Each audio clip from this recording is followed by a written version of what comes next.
Hey everyone, welcome back. So in this video we're going to be looking at parallax.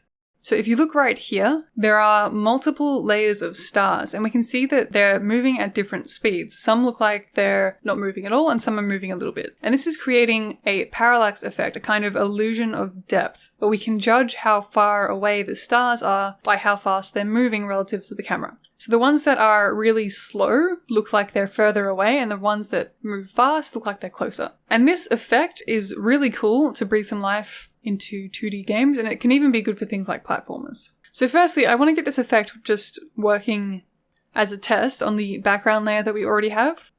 So if you imagine, at the moment, when we run the game, the background of course doesn't move at all when the player moves. It's completely static. But if we move the background with the player in the same direction, it's going to look like our movement has less of an effect on the background.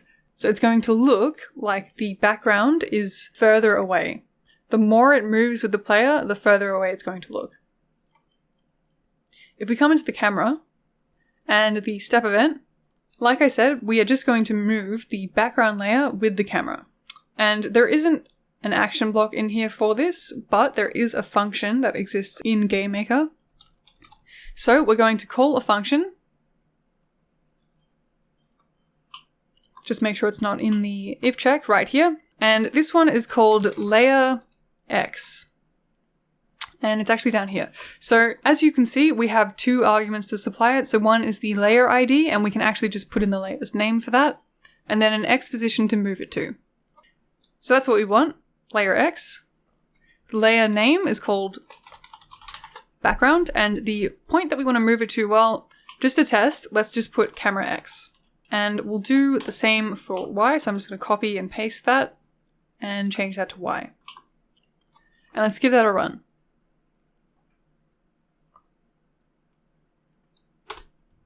Alright, and if we move the player, you can see the background isn't moving at all. So it does look quite strange, especially when there's no asteroids on screen. We don't have a point of reference for the player, so it looks quite confusing. And that's why we're going to be changing this up a little bit. So if we come back and then multiply this by something, a number less than 1, so say 0.9, the effect should be a little bit less. So let's run that again. And move, and that's a little bit better. So that's closer to what we want. So you can see the lower this number is, the more the background is going to not move with the player, and the closer it's going to seem. So you can have a play with those numbers and just test that for yourself. But now we are also going to introduce some more layers into this. So I am going to pull in a few more sprites. So these ones right here. So I have a few star field effects and also a gradient effect. So let's pull that in. And as you can see, these are the three star fields. They're basically just pixels at varying colors, so they go from light to dark. And we also have this gradient effect, which is just going to add a little bit more color to the black background, because at the moment it is a little bit plain looking, and this is going to help us judge where we are in the room a little bit better. So let's come back to the room and set those up. So we're going to we're going to get rid of this one first. We're going to set this back to none, and I'll set it to just a solid black color. And basically we're just going to add 4 new layers. So starting at parallax 0, so we're going to assign that to starfield 0. It doesn't really matter what we call that. It's just so that we can keep track of all the different layers. And if we zoom into the top left, you can see it right here. I'm going to tile it horizontally and vertically so that it fills the whole room. And this one is the one that I want actually the furthest away. So as you can see, it's the blurriest kind of one. So it could be far off galaxies or planets or something like that. Alright, so we're going to do the same for the rest. So starfield 1, we're going to call parallax 1.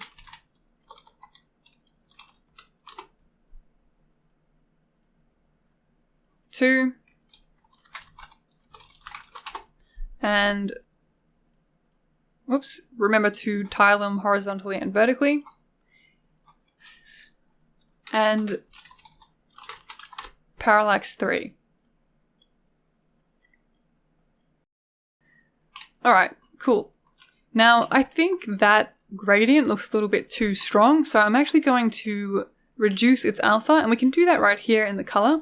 So if you click here, we can actually kind of blend the background with this. So because it's completely white, it doesn't have any effect, but you can, for example, change its color. I'm not going to change the color, but I am going to turn down the alpha. So there we go, it's a little bit more muted now, and the effect's going to be a bit more subtle. Now we can come back to the camera object, and we're going to be copy and pasting this another 3 times so that we get all the layers. So just like that, and we're going to play with these values. So starting from Parallax 0, that's the one I didn't want to move much at all. So I'm going to make this the highest one, so 0.98, and make sure to change that. Second one, like this, and maybe we can change that to 9, Parallax 2. So you can make these whatever you want, really. So have a play and see what looks good.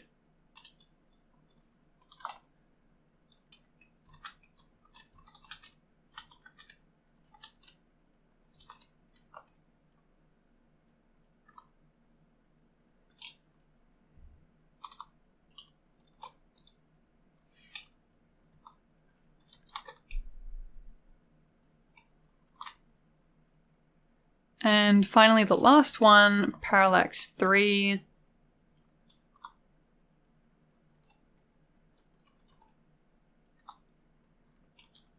Just like that. So those are the values I'm going to use. Let's give that a run and see how it looks.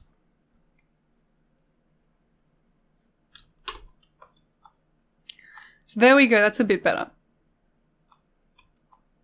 So we can see that the stars are moving at different rates. And I think that looks pretty good. So that is all we have to do to set up the parallax. As you can see, it's actually quite easy. That is all for this tutorial. In the coming tutorials, we're going to work on putting in some enemy ships and some power-ups. So I will see you then.